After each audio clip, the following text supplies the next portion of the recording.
Do you get these messages? I have to ask. The ones that start off, hey, hot stuff. Want to see a hot Jachel meme? That's you. We know that's you, Chris. Yeah, it is me. I got you. In 1996, Scholastic began publishing Animorphs. Over the next 6 years, Catherine Applegate and her husband Michael Grant, under the pseudonym K.A. Applegate, produced 54 main series books, several spin-offs, and inspired a TV series, graphic novels, and a cult following. We can't tell you where we live. We can't even tell you our last names. But we can tell you our thoughts and feelings on this series book by book. I'm Eddy. I'm Chris. I'm Miranda. And we're the Animorphs.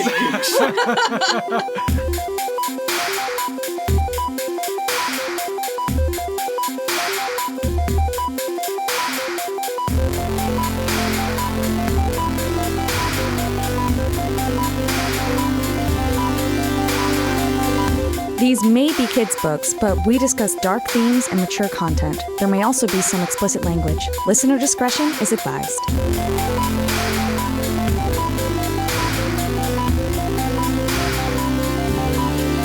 So Marco is having a very usual experience, a very normal experience. He's kicking Jake's butt at video games at the mall. Yeah, we addressed this in episode 1 of the Anadorks. I mean, you know, Jake thinks he's hot shit at video games, but he can't remember about the sleaze troll after the Netherfjord. Yeah, no, it's a real big problem for him. But he's also kind of distracted because he's eating some sort of big red bug, and Marco's like, oh, that's gonna upset your tummy. And then Jake's tummy upsets. It explodes. Yeah. Guts flying everywhere. Yeah. 8 huge spider legs appear. Right. And this is when he turns over and see Chapman with each arm around a giant lobster in a hot tub jacuzzi saying, Marco, being Yeerked isn't so bad. Marco looks directly into the camera and says, I gotta get out of here. So, yeah, what actually happens? Yeah. So basically, Marco's having a lobster nightmare after his dream. After his experiences the other day. It's like your teeth falling out. He's been traumatized 4 times over already in these books, so he's having a nightmare.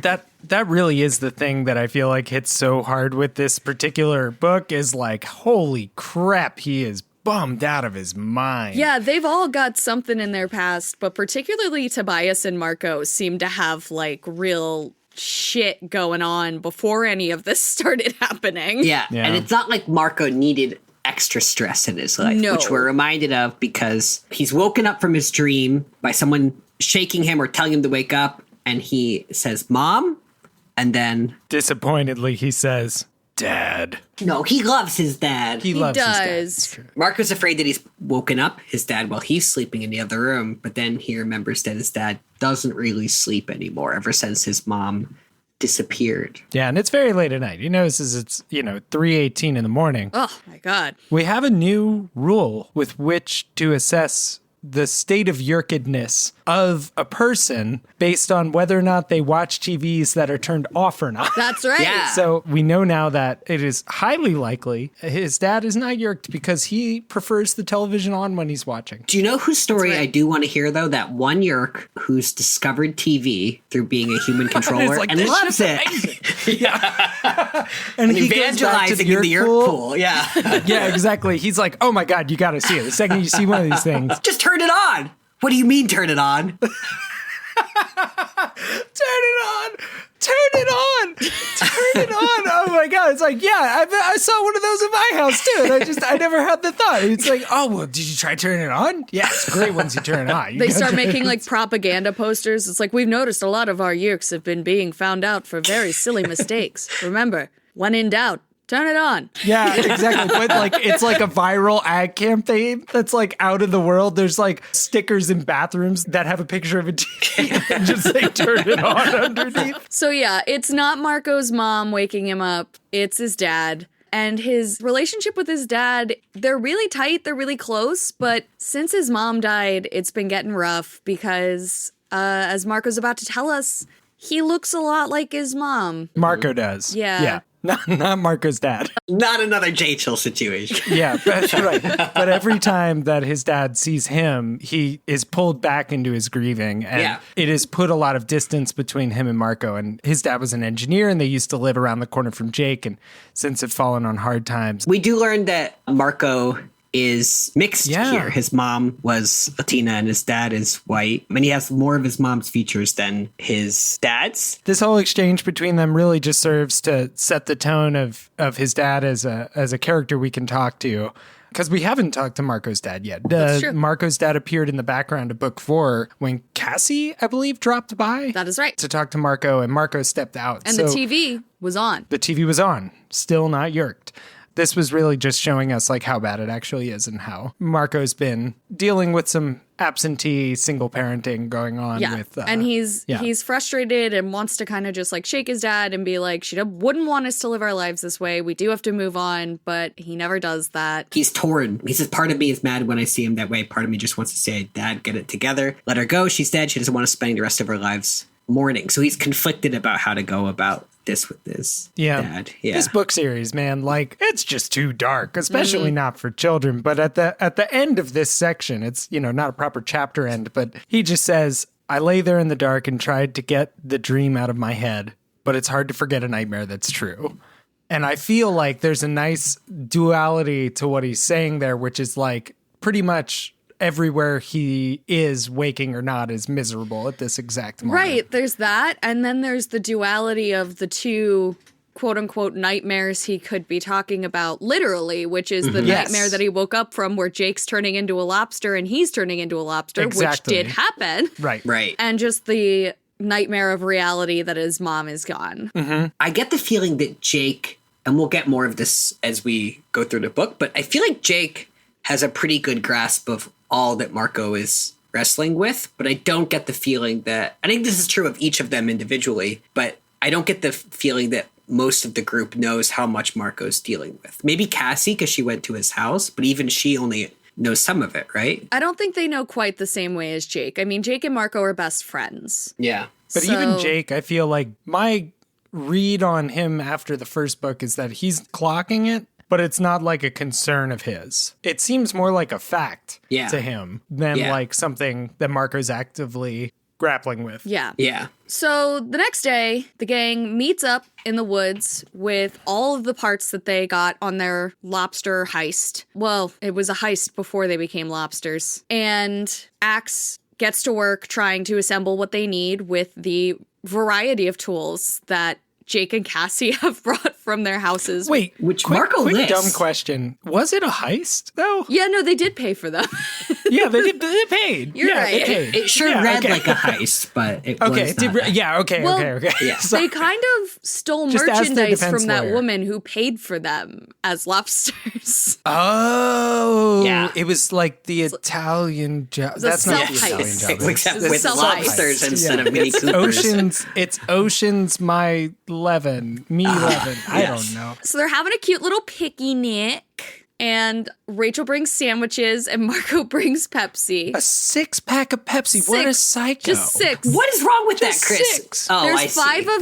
Well, there's one for everybody, Axe but doesn't Pepsi have a mouth. So really, it's 2 for Marco. And then second of all, it's fucking Pepsi, so he knows no one's going to want to drink it. So really, he's just going to down that 6-pack on his own and be jacked on caffeine. Really, no one wants these Kirkland brand cookies?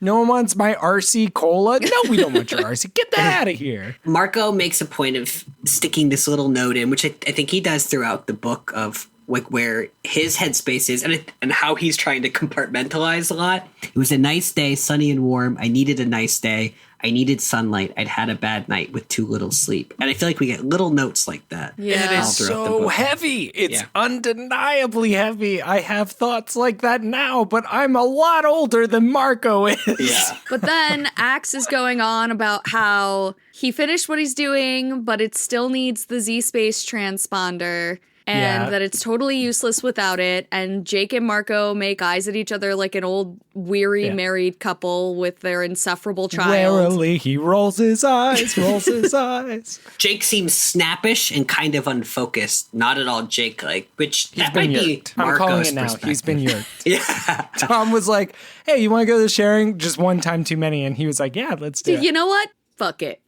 I'll try it. I love night volleyball. Serve it up. Cassie tries to sneakily hug Jake with no one noticing to calm him Cheer him up. down. Because Marco, They're getting kind of huffy. Rachel's getting huffy at Axe, too, about how they've put in all this work and none of it's done anything. And Axe does not seem to understand why that is frustrating. Also, Marco's jealous about the Cassie-Jake action that's happening there. That wasn't doing anything for my bad mood, though, he says. Polycules are tough. There's this weird moment, too, where Tobias is doing the thing he always does, which is serving his lookout. But he mentioned there's a golden eagle about a quarter mile south. I think I'll stay out of sight for a while and hope he goes away.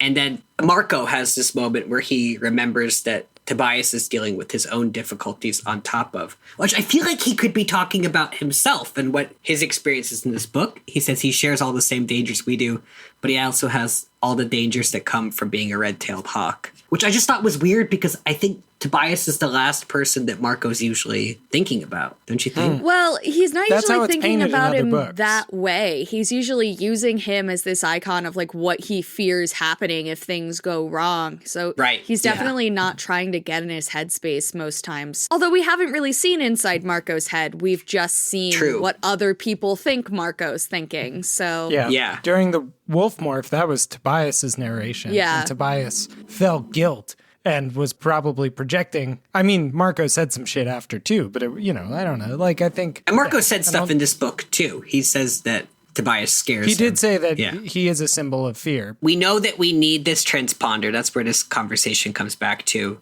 They're trying to think of a place where they might be able to find one. And Tobias throws out Chapman because Chapman is an important controller. And Rachel has seen him communicating with Visser 3 while he's on the Blade ship. And so there's a good chance that Chapman has this C-space transponder that they need. And Axe confirms that in order to communicate with a cloaked ship, which the Yeerk ship must be, since people can't just, see it, the cloaking technology that they uses zero space, so you must have a zero space transponder to be able to communicate with a cloaked ship, which means that somewhere in Chapman's little man cave, Yeerk cave, whatever you want to call it, is...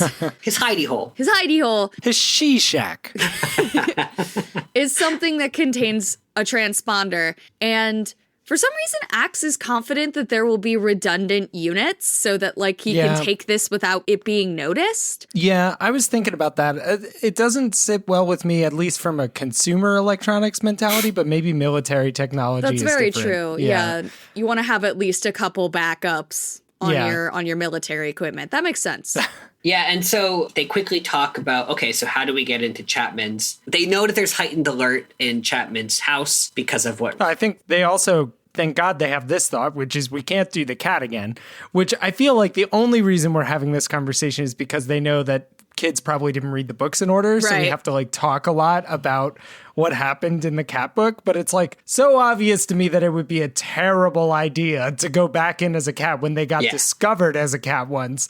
But they actually seem to consider it for a second, which is a little... They want to be more covert. Also, they're trying to get the kids to go back and read book 2. You got to read the cat one. The cat one was great. Guys, if you're just joining us now, you can start this podcast anywhere you want. The way that we do this podcast, it moves in both directions in time. But we recommend... feels that way as we're recording them. Yeah, it sure feels that way. While they're talking about the Yeerks and we're getting reintroduced to everything and how we know Chapman and why we can't use the Fluffers morph again and it'll put Melissa in danger and all that, Marco's explaining that, he knows now that Chapman is doing what he's doing to protect his daughter. And he says it's hard to hate someone for doing something like that, even if he or she ended up being a deadly enemy. And it says... That's one of the terrible things about fighting the Yeerks. The real enemy is just the evil slug in a person's brain. The host is often totally innocent. And I think that's a planting of a big seed for people who know some stuff that's going to happen in the future. They probably already know. Yeah. In this But book. I think it's also just a broader planting of a seed of if you're fighting a Yeerk and you can't get that Yeerk out of the person's head, do you have a duty to kill that person, knowing that if you could get the Yeerk out of their head, they wouldn't be evil? Because, Taxon's evil. But Hork-Bajir, we've killed a bunch of Hork-Bajir. Right. Yeah. That we have reason to believe that if we could un-Yeerk them, would be allies, would be, helpful in this fight. I don't know. It's an ethical question that K. Applegate wants us to... It's a thread that she's carrying along book to book. We clearly are meant to keep it in mind. Yeah. I want to get to... There's a point when they're talking about this mission. They know they have to go back into Chapman's house. And they're talking about how dangerous that is. And I thought Axe has this nice moment here where... When they're talking about the level of risk, which is a big thing that, especially with Marco's perspective, we're talking about the level of risk involved with with what they're doing. Axe says, I cannot ask anyone to take risks from me. You rescued me from the bottom of the ocean. You sheltered me. And my foolishness almost got Prince Jake and Marco killed yesterday. And I like that. I'm excited to get Axe's perspective down the line. But I like when we get these moments of where he's thinking he feels a debt to the rest of the Animorphs because they really put themselves on the line already for him. And I just like getting to see that. And in the first book, and even in the first section of this book that Axe is in, so in book 4 and then in the beginning of book 5, he comes off extremely cocky. Yeah. And it's nice to see that he has not been unaffected by the failures that they've faced. He's been humbled. Yeah. I was surprised to see that Marco was surprised that he said that. Marco seems surprised that he would have apologized for yesterday. It also just blows my mind that they didn't have a talk about that already. Yeah. That they were like, no, this is fine. But yeah, because that was a close call. And it really was him losing his shit over caffeine. Yeah. Yeah. Well, they needed things to be light at the beginning of the book because things are about to get real. But was it really light? Light though? The caffeine bit was not. It was pretty funny. It was Yeah. pretty funny. One thought back to the ethics thing is Yeerk's just sit in a really nice spot of being a physical manifestation of ill intent. What could be viewed as ill intent or a motive that goes against your wishes. Right. It's Persona 5 change your heart style stuff where the darker version of you has taken over. And if we can just get in there and beat him in a boss battle, you'll come to your senses and realize you're being an asshole. Mm-hmm. It'll be interesting if we get a character, a human down the line who I'm assuming at some point we start freeing people from Yeerks. Yeah. Who is still evil when they take the Yeerk out. That would be. Or just And the has math teachers malicious and intent. so on. Yeah, math In that teachers. it's- So Cassie, hearing all of this talk about the level of risk, because she's always the one who comes up with the morph And ideas. then hearing the size. She thinks in animals. the size of the item that they're looking for is important P-shaped, to this part. which is what it's about Axe said, it's pea-sized. It's super small. Okay, you see what I'm doing here, guys? Listening on the podcast? See what I'm doing here with my fingers? Just pea-sized. Like your brain. See what I'm doing here on the podcast? Anyways, We'll make bearing a that YouTube in video of mind and bearing the level of risk in mind, Cassie uses her magical knowledge of animals to come up with the perfect solution to get into the Chapman She-Shack Shriek Shack basement. Rachel's like, I noticed a lot of household pests. So we're doing ants. We're doing Yeah, ants. we're doing ants. Yeah, despite Marco's request that he not morph into something else that has an exoskeleton today, or this week, or this book, ants is what we're doing. We're going to morph in ants. Because they're strong, too. They can lift something bigger than their size. Yes. Thank you, Krat's creatures. Well, I'm reading the top of chapter 10 for those following along. Chapter 10. Along at home. Because Marco says, ants. That was Cassie's brilliant idea. Ants. See, ants could get into Chapman's basement, and ants could carry away the small transponder. Ants. Ants. And we're at school, and Marco's really questioning his life decisions. He's wondering how he got himself into this mess. He really is. And he's also wondering what the difference between the Mexican-American War and the Texas War of Independence is, which aren't we all? Why? Yeah, but did I never learned about that in school. Did either of you? I was homeschooled. I was out of school. True. And I don't learn about war. I learn about peace. Oh, yeah. As my mom taught me, the opposite of war isn't peace. It's creation. Really? La Vivo. It's a line from Rent. Viva. Oh, La okay. vie. Bohem.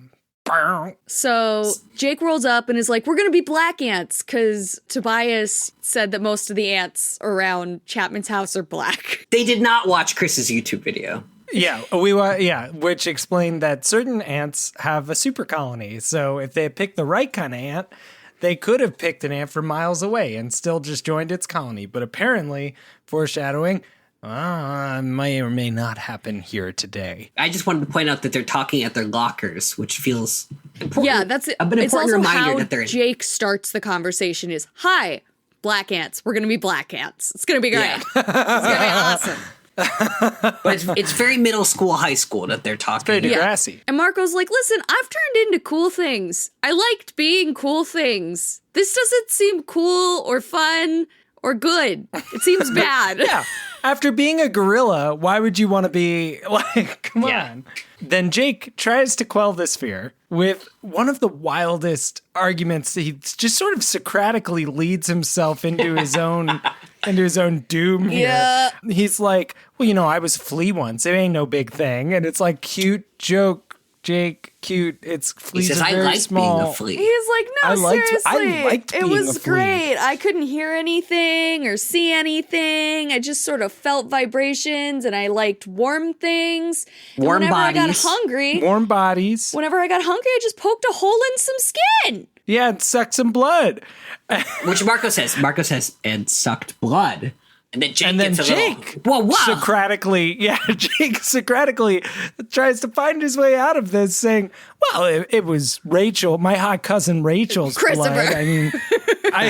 I mean, okay, it was, was it Kat's blood that was her blood? Or was Rachel the was cat? Morphing the cat? And Marco just it's goes, all Jake, morally ambiguous Jake. at this point. Do you ever listen to yourself? And he said, not really. I'm the leader. And then he almost says the word Andalite at school, which you would think after what happened at the mall for them the other day, that Jake would be a little bit on guard about all of this because he chased an Andalite through a mall. It's true. It's really true. Why would you say Andalite out loud ever? It is your new curse Just say word. big A. The big A. Big A. Yeah. But instead he says we have this big Andalite running around Cassie's farm, which is a terrible idea in itself. I just want to underline I want to do a grep on the whole book for Andalite and asshole. Just like, it's got this big asshole running around on Cassie's farm. Grep is a computer term for find and replace. Thank you. I didn't know, but I was going to go along with it. Till the assholes return.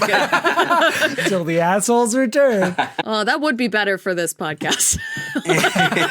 Marco is just bringing up again that it's all starting to feel a little bit too much for him. He says, Jake's the big hero type, but I'm not. And then he reminds Jake, do you know what next Sunday is? And Jake, as much as he's keeping up with what's going on with Marco, he doesn't know what next Sunday is. And Marco reminds him that it's been 2 years since his mom died. And he doesn't know what to do about that because he knows his dad's struggling with this too. And he doesn't, is this where he says it? Sorry. No, he just kind of drops it here. I was just laughing because when you said he doesn't know what to do, should I tell someone? Or like just, No. He's the compartmentalizer. Yeah, it sounded very unnatural to me. It's like he doesn't know what to do about that. Well, he says that. I don't know what to do. I don't know whether I should talk to my dad about it or just let it pass. But I know one thing. This would be a really bad week for me to turn up dead. So we know that's what Marco's thinking about. Yeah. And then we finally get some specifics. And this was why I was actually laughing, was I started reading these specifics again. It's very Moody's point. I think it's very Moody's point, and it's also very like, I think there's a missed opportunity to tie in his mom's love of lobsters into how she ended up meeting her own demise. That is such a good point. That's right, because as we learn, she apparently took their boat out of the marina. I guess they had a boat. Yeah. And she sailed it out into a rough sea. She didn't tell anyone she was going to do it. She'd never done it before. They used to all go Visualize out her together. waving. Bye, Bye, no guys. one. It's just like the Incredible Hulk music in the background as she like... There's a cloud yeah. that Marco notices, but she's too far to come back. As much as we made jokes, she did go missing in the ocean. So that is not a weird place for you to not be able to find someone's body. Yes. Yeah, the only thing that was weird about it is how much the Coast Guard doubled down on that. They were like, it's really not weird to find bodies in the oceans. I mean, shit, it's hard to find them in above ground pools, you know? So we learned that her boat was found up on some rocks, the hull was shattered, and all that was left was a frayed safety rope. What is it with like K.A. Applegate's insane memory for fibers? It's Like, a her big thing, right? It's frayed. a big thing, right? It's like Jake knew just where to get some string to play with Tobias when they needed to get their thing on. In this case, it's a symbol of the bond between them being severed. In the case of the string, it's a symbol of the bond between them being formed. Oh, but that of two friends or, preteen lovers or whatever they are, youthful. Interspecies. Puppy love. There we go. That's what I was looking for. That of two people in puppy love is merely yarn when compared to the robust Hard safety rope of a mother's love for her son. Yes. Yeah. Yes, Yeah. thank you. Yes. Very Stephen King. Very Stephen King. Which is why next week We're going to have Stephen gonna King on to start. talk about Animorphs. Yes. Yeah. And We K.A. get this- Applegate on to talk about It. This is, yeah. Also known as the Animorphs of Stephen King novels. Yeah. you're always saying that, and it just feels more and more true.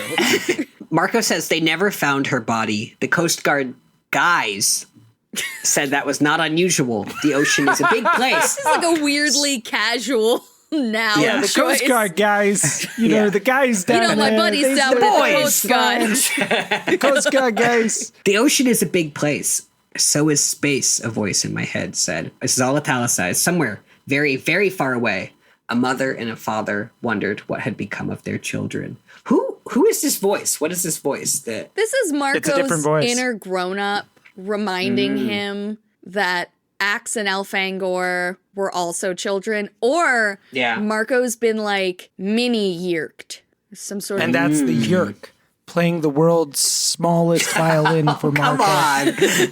Not like, for Marco. It's a very big violin. Can you see what I'm doing with my fingers here, guys? Can you see what I'm doing? I'm just a baby yeerk. I can't take over yet, but I can give you sad messages. Like, Helping you Just give up, empathize with the Marco. other Animorphs. Yeah. after ruminating on it for a while, Marco decides he's in. He'll do it. He's gonna ant. And a big part of that is thinking of he wants to help because the whole big mission here is to get Axe back to his home planet, right? And Marco is remembering. I think Marco might secretly be the most empathetic of the group, or at least I up think there. you're right. It's remembering that Axe's parents are wondering where their son is, just like Marco is wondering where his mom is, right? Yeah. He wants to help Axe return to his parents because he knows that he probably won't see his own Yeah. mom again. There is something I want to linger on here, which is, as he's summing up that point, he goes, and after a while, Axe's parents would accept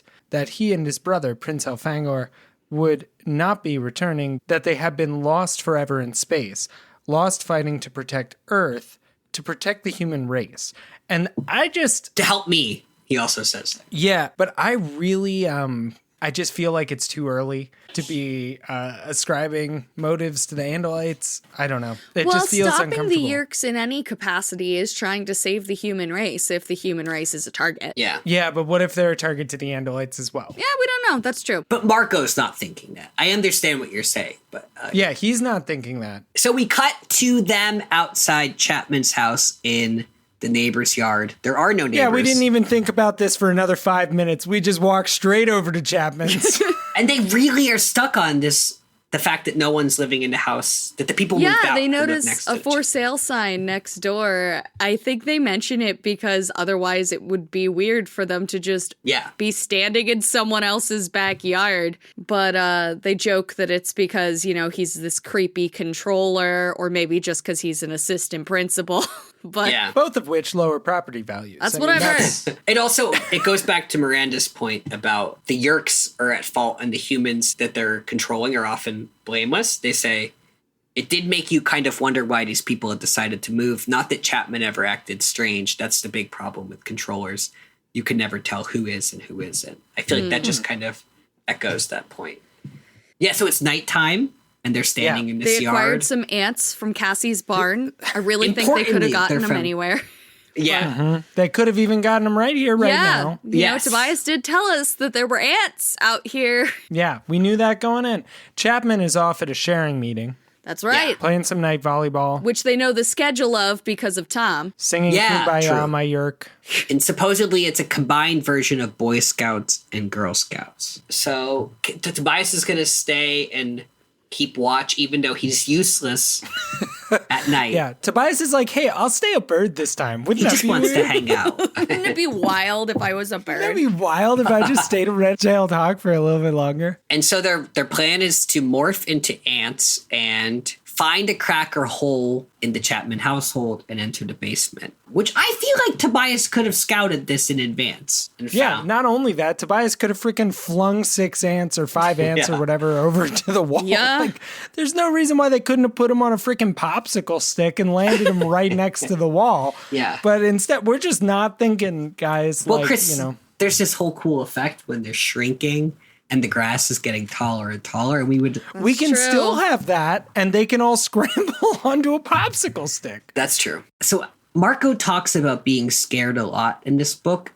I was scared, badly scared, Marco says. I guess the others were too. Everyone was talking too much, the way you do when you're nervous. Cassie was shivering like she was cold, only it was about 70 degrees out. I feel like there's a lot more fear in this book. And also the psychological toll of what they're doing. Yeah. And I think Marco talks about being scared more than any of the other Animorphs, which I just thought was interesting. And then they morph into ants. Boy, do it's they. It's not pretty, guys. Yeah, it's not pretty. They shrink down. And here's the weirdest detail is right around a foot tall, they really start becoming ants. Yeah. Like it doesn't wait any longer. They just look like they've been burned to a crisp and their head starts to form into a teardrop and they get these long mandible things. Yeah, at one point Marco looks over at Cassie and describes her as only a foot tall and hard-shelled black all over, glistening, ridged, plastic-looking skin. And I'm like, why Cassie? Yeah. She's good at morphing. She morphs faster than everybody else. But I don't know. A foot is just still so big to look that much like an ant. An ant is, Look at what I'm doing with my hands, guys. Podcast time. That's like a whole Zoom screen. I mean, I think it would be kind of cute. I thought those ants in the YouTube video we just watched before recording. Those were really cute. It would be cute once they got tiny. But I think it's sort of like this, tininess is a component of cute, and then other components are also features of cute. Like if you see a tiny dog, because the dog is starting off so much cuter that's true. Than an ant, it gets to be that much bigger, right? So and a golden retriever, that's a super cute dog, so it can even be kind of big. But an ant is so not cute. I don't know. To get it cute, you gotta get real small. You gotta get real I don't know that your dog math works out, but I think it does work out. But dogs are cute, so that's okay. I think the bigger you are, the cuter your game has to be. You have to make it all up in game. Or soft fluffiness. Tell me if this changes your feelings about the ant morph. Her lower body swelled till it looked as big as a watermelon. Yeah, that doesn't feel great. This is just yet another unrealistic body image for girls to live up to. Yeah. The grass is growing taller and taller. The rough, sharp shafts that were rising all around me were just blades of grass. They weren't growing. I was shrinking. One exploded directly under me. I tumbled end over end. And then they go blind, which they're going to walk back in a few pages, but right now they're blind. Yeah, I think we committed to blindness too quickly in this book. It's like they needed a cliffhanger. But what begins to happen as he settles into this ant mind, he starts to lose his sense of self. Yeah, it's This like section's very super, upsetting. super creepy. All they can think about is the collective and like getting back to the nest. And he even like talks about smelling enemies, and it's not even like fear or anger. It's just a knowledge that there will be killing, and like that he doesn't have any feelings at all. It's kind of remarkable that they don't make a reference to the Borg in Star Trek here. Pretty much, like, they use a lot of Star Trek analogy, but they basically signed themselves up for a hive mind. Like, you know, it's like they gave up their personhood in a way by morphing into ants specifically. Yeah. I feel like K.A. Applegate has a bit of an anti-ant agenda here. Well, she has an anti-war agenda, but she's using ants True. specifically Okay. for their war purposes. I just feel like, I feel like there's a different approach where it's, and I'm just saying because it's interesting that she did choose this one, which is probably exactly for the reasons you're saying. But I feel like being a part of a hive mind could also be cool, like the sense of like the collective and working towards But only if Yeah, you being know to cells- think of it as cool. Yeah, If you have no Yeah. self, you wouldn't think of it as anything. You're just Yeah. Well, K.A. Applegate, as and- she's writing about it, could think it was cool. Well, Yeah. and she says, you know, you're just cells in the body. You don't like have, you know, you're just performing your function as a part of the colony, which like America's never really been into that. Like, Yeah. like that loss of self is very threatening, I feel like, to a certain audience that would be reading this book, which would be an American audience. yeah. Also, I feel like teenagers and preteens are deeply, like, they're just beginning to develop their sense of self. And I That's a think And good there's a point. lot of Yeah. pressure to conform. So that line you just said, Chris, that's a quote from Axe after they've all snapped back into themselves. Tobias had been yelling at them, and they describe it not so much as regaining control over the brain, but as actually being reborn as a person. You have to become a person all over again. that's exactly what Marco says. Yeah. Yeah. So before they regain that sense of self, Marco is just picking up what smells. He's sensing the enemy. They go over his kit, his abilities, his skills, if you will. They're like, you have antennas that are really good at smelling, but it's not smelling like dogs. It's not subtle. It's just loud, like, I do X when I smell Y. Yeah. And He eats stuff a like beetle. that. The meat of a beetle. Yeah. Does he eat, or does he just start cutting it apart They're to take taking back it to the apart to colony? take back, I believe. I opened my cutting mandibles wide and bit into the beetle, slicing tough shell, biting into meat. Wow. Yeah. Sounds delicious. And then Marco starts screaming once Tobias finally gets through to him, and he gets Yeah, that sense Tobias of this self. whole time is freaking out and just trying to be like, guys, morph back, knock it off. You're losing. You need to come back. Yeah, and even once He's they what- get back, Tobias is still very much of the. He literally says, "This sucks. This isn't right," and tells them to just Yeah. morph back. Like, no. Yeah, this is not what we had in mind. Yeah, and when Marco does start screaming at that first moment when they come back, Tobias said later that it scared him half to death, is what Marco says. He thought Marco I'm was wondering being about killed. the Tobias said later thing.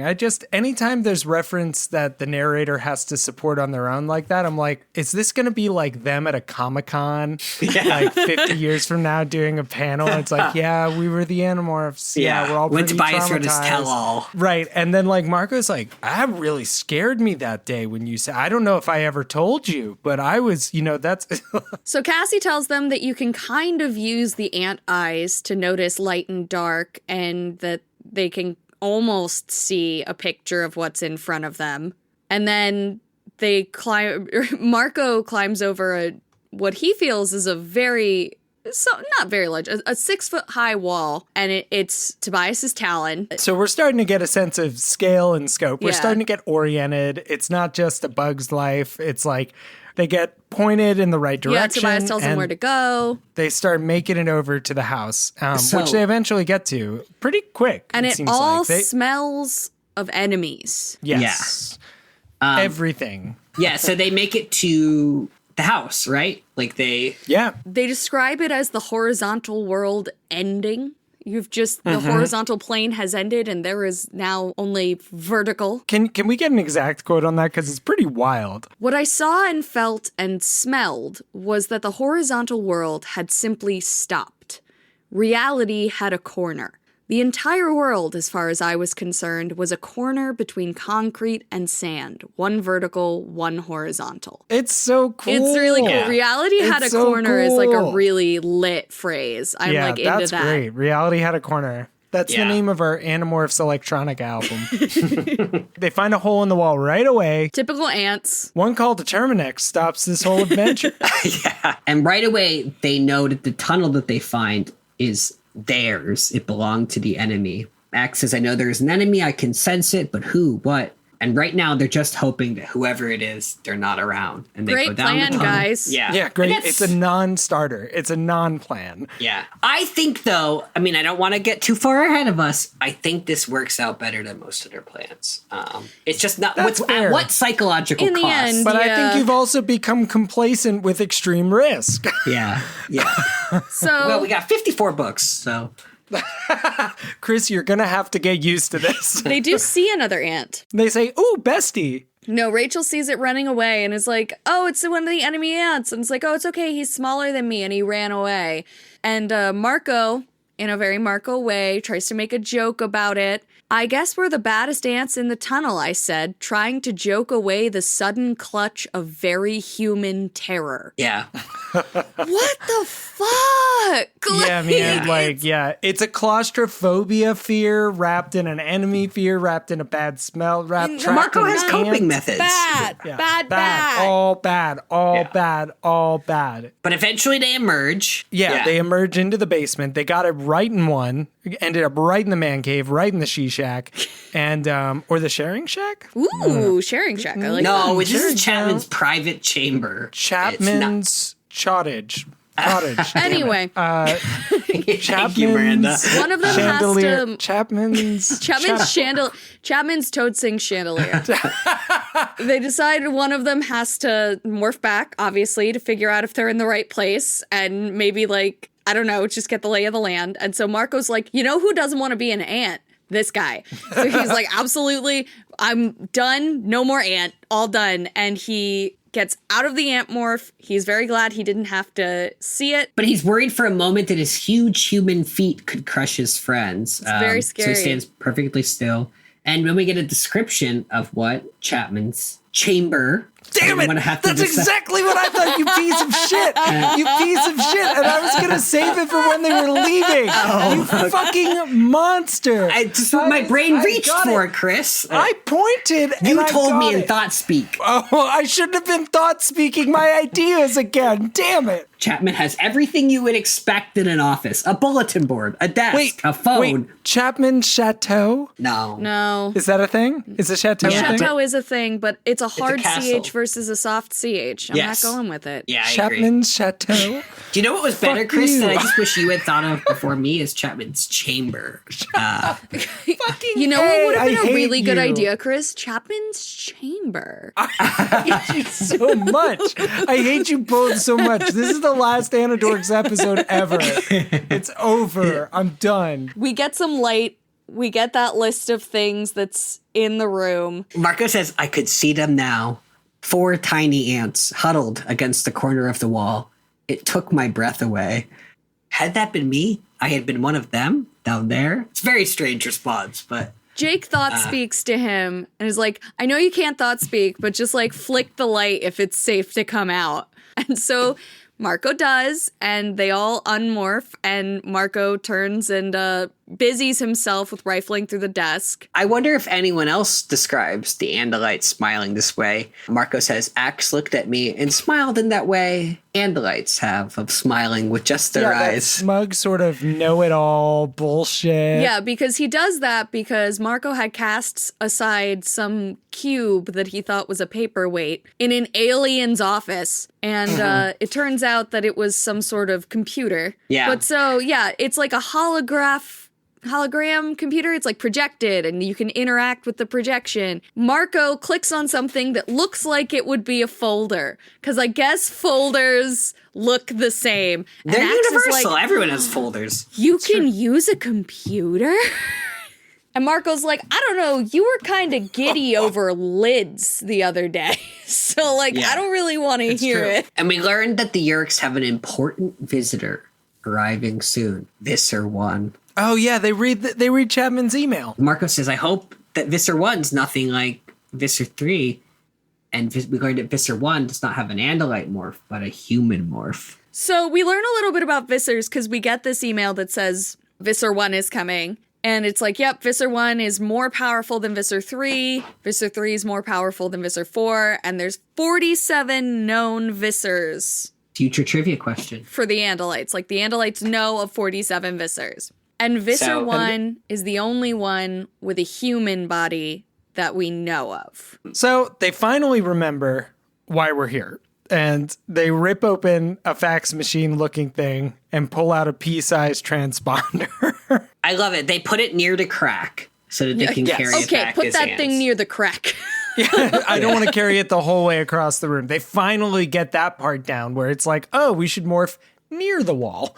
And so they shrink back down. And as they're Marco wants to cry before. Oh, yeah, morphing back. because he has to go back into It's a very ant bad morph. They all Very didn't like it. traumatic Even morph. Cassie was like, I don't want to do that again. And they shrink back down. And they are looking at the pea-sized transponder, which is now the size of a 2-car garage.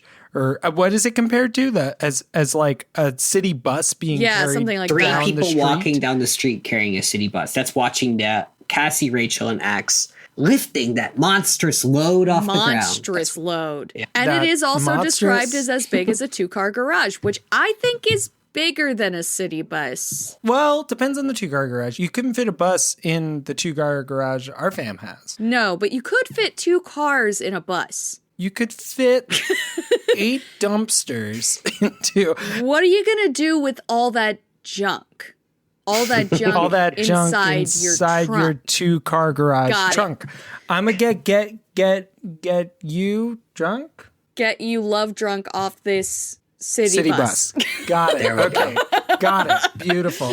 Fergie, thank you. So as they're leaving Chapman's challenge zone, damn it.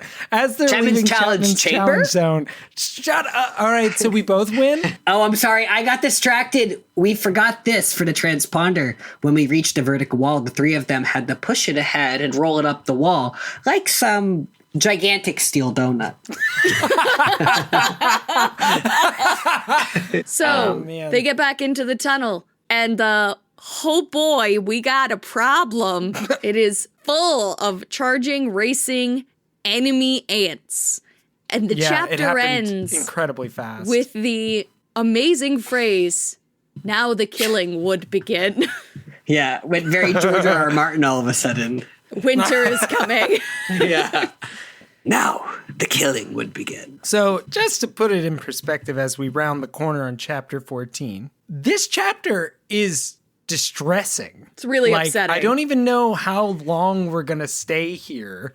It's so distressing. There's not It's too very- much to say. There's not a lot to say about it except that the terror is abject. We hear things being shouted by people that we never even get told who it is. Somebody's shouting that they bit off their leg. Somebody's screaming, oh, my neck, my back, my pussy, and my crack. I might cut that. No, you got to keep that. No, that was good. That got to go. I don't think that if my neck was being sawn off, I would say, oh, my neck. Oh, help me. Ah, geez, that's going to smart when I wake up tomorrow. Marco is aware of 3 of them pulling on him, trying to hold him down so they could tear Stinging him him. apart. So Marco Yeah. bothers to shout out his narrow waist, which we got it, Marco, as they're trying to bite him in half. He's like, yeah, there's no defense. We cannot win. We will be dead in a few seconds. And there was no fear from the other ants. Yeah. There's nothing. But Marco has a good idea. Right as one of his legs is ripped out by the roots, he realizes they need to morph back into humans, because then they'll be bigger than the ants. And as we learned in book 4, Smaller is cuter. you morph back without Yeah. your wounds. I think one of the things that really happens with the ants having no fear and tearing them apart and them experiencing that ant emotionlessness and also their own fear on top of it and sort of like having both sides and both brains, it kind of makes this more like dying at the hands of nature. It seems to shed light on this idea that when you're at war, you can't see your enemy as anything but threat. Right. It's not even a conscious attack. It's not like a murder. It's just a moving of a force through another force, and some of it. And if you were to harm it, you'd merely be harming something that was trying to harm you. It doesn't even have equivocation to you. Yeah. This scene is actually very short, but it leaves an extreme impression. It is only about 4.5, 5 pages long. Thank God it's only that long. But it is crazy. Yeah, and I remember reading, this is one of the scenes when we started this series that I remembered from when I read it as a kid, because even then that stood out that much to me. This was I didn't know how long into the series it was, but I remember reading this part and thinking it was terrifying as a kid. In a nice parallel to the moment of rebirth that we had when becoming the ant, after coming out of the ant morph for the hopefully final time, we are buried underground and climbing back out. Marco describes it as like climbing up out of a grave. Sort of a re-death, if you will. No. They make it out. They morph back. They're in the yard again. There's Are they in just Chapman's? A pile of them. They're in Chapman's yard, or They're in they're Chapman's in the neighbor's backyard. They're It's in just Chapman's a pile yard. of them right outside Chapman's wall. And he rescues the transponder in the nick of time. Like, just remembers, even though he was just dying a minute ago, Marco remembers that their whole goal is this pea-sized thing, picks it up out of the dirt, and then he comments that Rachel is stomping around trying to flatten the ground out so it doesn't look like people have been, there. And then this is one of the funniest things in the books the entire time. Like, not but like 3 paragraphs later, he's describing Rachel's action again, and he says, and Rachel stopped stomping the ants. I mean, the ground. Correcting himself, because he had been covering for her that because she had just flipped into full murder mode. Probably, yeah. Rachel was like, I hate these ants. I cannot believe they just pulled me apart. I am going to kill millions of ants. So to bring this full circle, Marco doesn't have good feelings about ants anymore. And it actually somehow, despite knowing all the gross and disgusting feelings that humans have, makes him feel better about humans to know that ants are worse. Yeah. Yeah.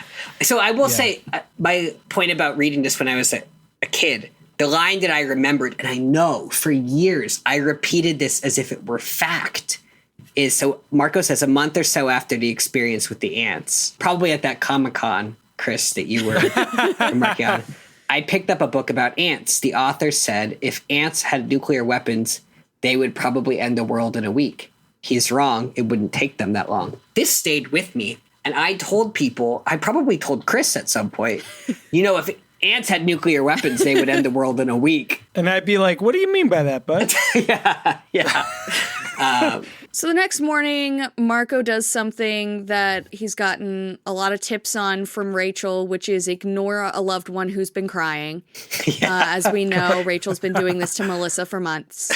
So she's very mopey. Yeah. He ignores the fact that his dad's eyes. Yes, what Chris is laughing at probably is that my note says word for word, I learned this trick from Rachel, who's been ignoring dead-eyed Melissa for weeks. Yeah. So Marco ignores his dad, who looks like he's been crying, and points out that he thinks he's been getting worse as they get closer to the 2-year anniversary, which makes sense. But he has to put it out of his mind for now and go to school. And we know, I think this is kind of a callback to how when they're picnicking and Marco says that, he says something like this with this cadence. I was cool. I was fine. I slept okay. There were dreams, but I just put them out of my mind. That he is continuing to compartmentalize. Yeah, and when he gets to school, he sees Jake again. He pretends not to notice him. He sees Rachel. He notices she has a dark, but not quite dead look in her eyes. Like she hadn't slept, like something was really wrong. He sees Cassie, who seems grim. And they really push here that this whole anamorphing business is getting increasingly difficult for them all to. It's becoming more difficult for them to keep their everyday life separate from what they're doing in these morphs. Yeah. He says he thinks that, one of these days, one of us is going to go crazy. Totally lock me up in a rubber room, nutso. It was too much. This wasn't how life was supposed to be. I mean, he's saying it, and it's true. They're all having memories of being torn apart alive. Yeah. And feeling And, it. yeah, they had to live it and then live with it.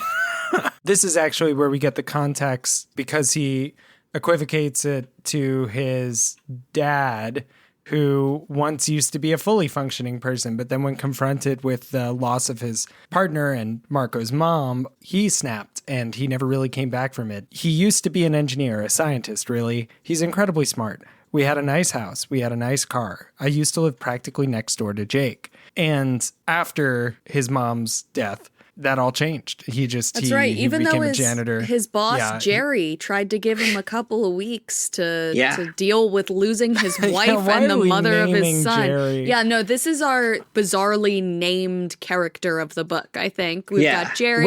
The coach from Rachel's book. The coach from Rachel's book, the dolphin trainer. Yep. Dealing Dan and Price Cut Polly. Yeah. And they're all going to come back. I really think she's leaving. She's planting seeds for later. If they don't have pages on the Animorphs wiki, I think we need to make them. Jerry needs a page. That's our commitment to the community. Yeah, not just Anadata. And not just Anadata, but The Jerry as NPCs will get pages. NPCs! I think this is interesting. I feel like in a book where Marco talks so much about the psychological effect of what they're doing, he directly makes the dad as a point of comparison, that how hardship in life, like losing your partner, affects you. I think this book is the most about trauma and grief and things like that, and how. Yeah. Oh, and then just to put a bow on this, what matters is that when I lost my mom, I lost my dad too.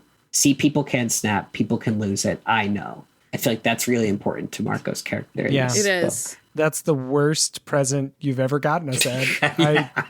The bow But at was least a there nice was a touch. bow, okay? Then it's lunchtime, and he ends up sitting at a table with Rachel, and they've talked before that they kind of try to avoid each other a little bit at school. I'll tell you, dyslexia is a hell of a drug, because I read Rachel eating maniacally instead of mechanically just there. Yeah. Oh my Pretty God. different. He's sitting with Rachel, and Picturing it. another girl walks up and kind of bumps into Rachel, and Rachel drops Jessica. her fork at Jessica. Yes, she also gets named. And, Marco's like, I don't know if if Jessica bumped into Rachel on purpose, but, Rachel's pissed because food splattered all over the place when she dropped her fork, and Rachel snaps at her and yells, "Watch it." And Jessica is apparently, says Marco, the kind of girl who thinks she's tough.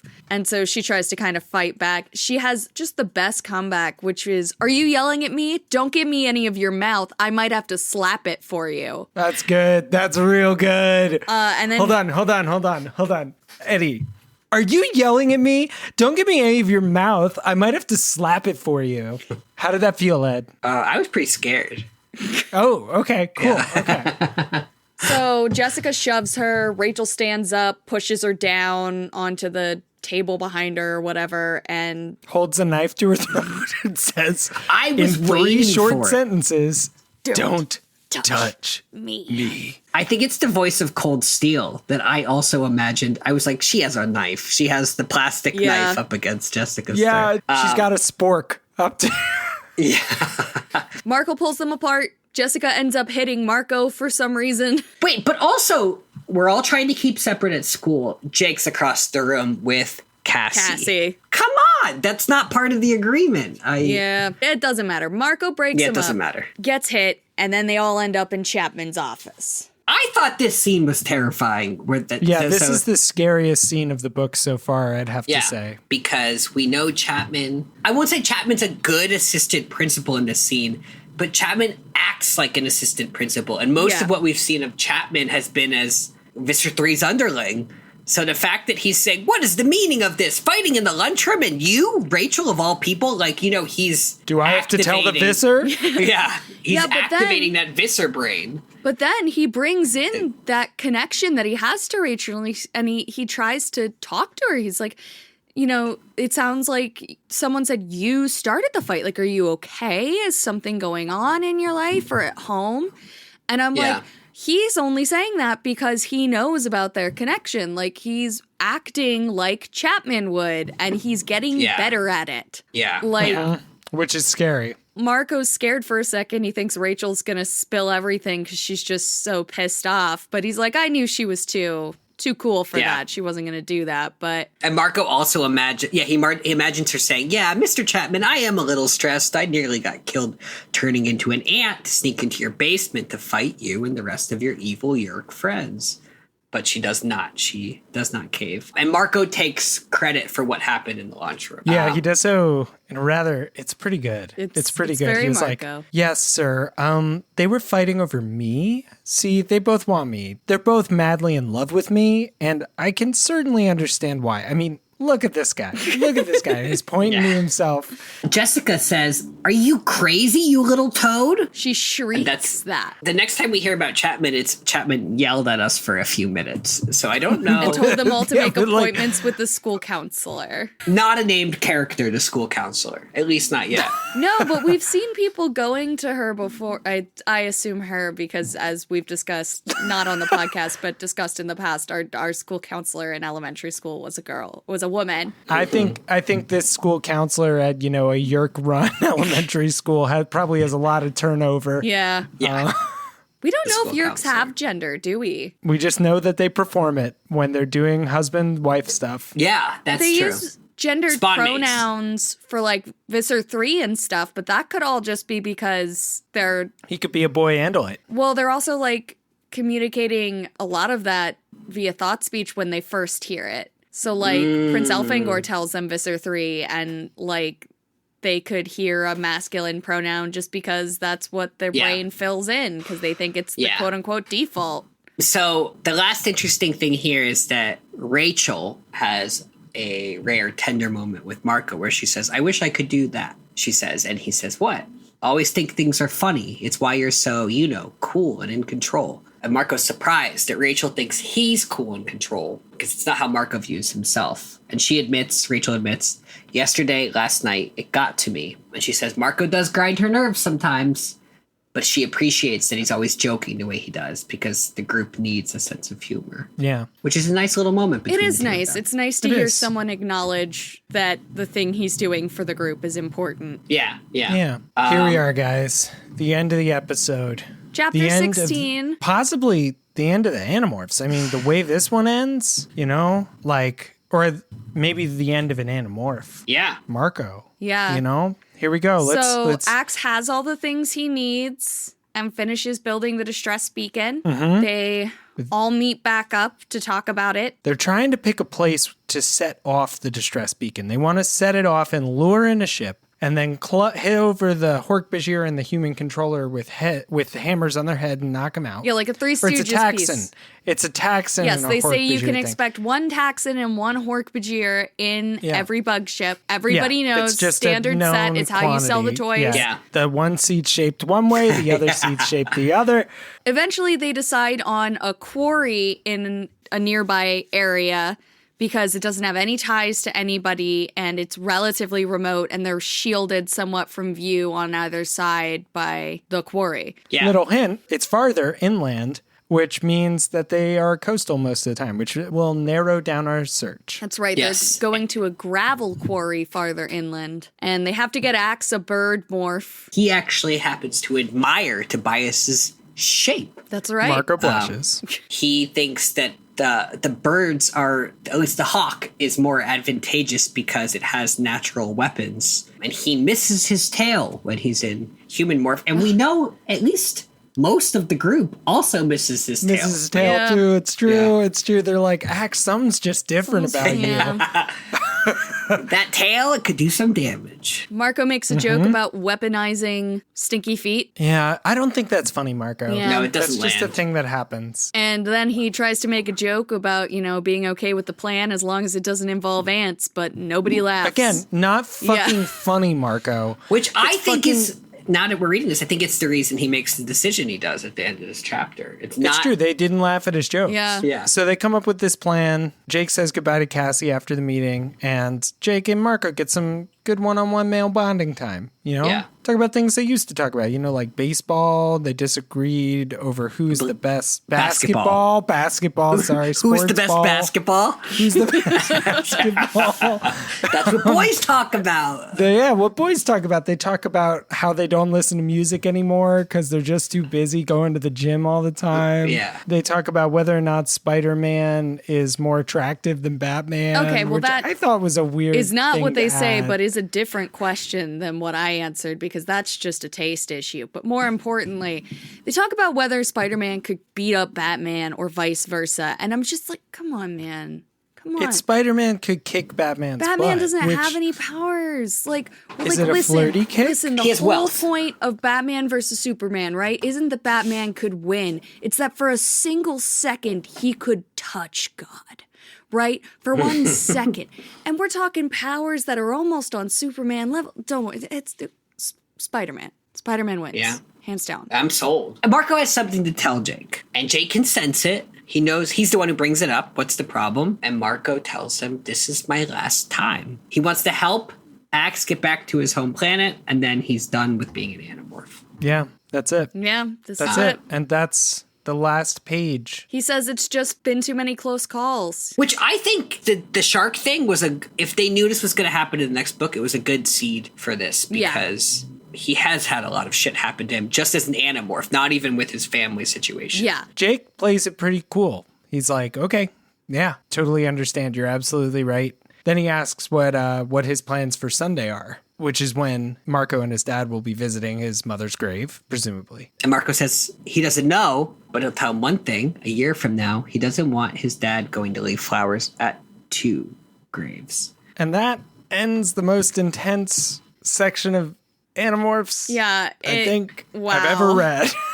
But what do we have to look forward to in our finale to book 5? Well, we get... Nothing. I'm depressed. Well, no, we know well, we're going to get a face-off at the quarry. And we get to find out if all these rumors about the Hork-Bajir taxon pairing are true. Yeah, that's And true. yeah. And I want to meet this Visser 1 fella. This Visser 1 I hear, controller, they Yeah. sound very interesting. yeah, he sounds hot. Yeah, that's what they said when they were looking through the file. Yeah, that's actually, no, Axe said, wow, his beauty is praised.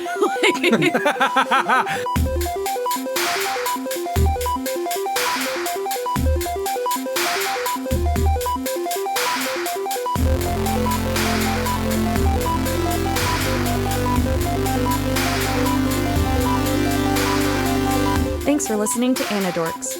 We'll be back soon with lots more to say. Until the Andalites return, or at least until next time. See you soon.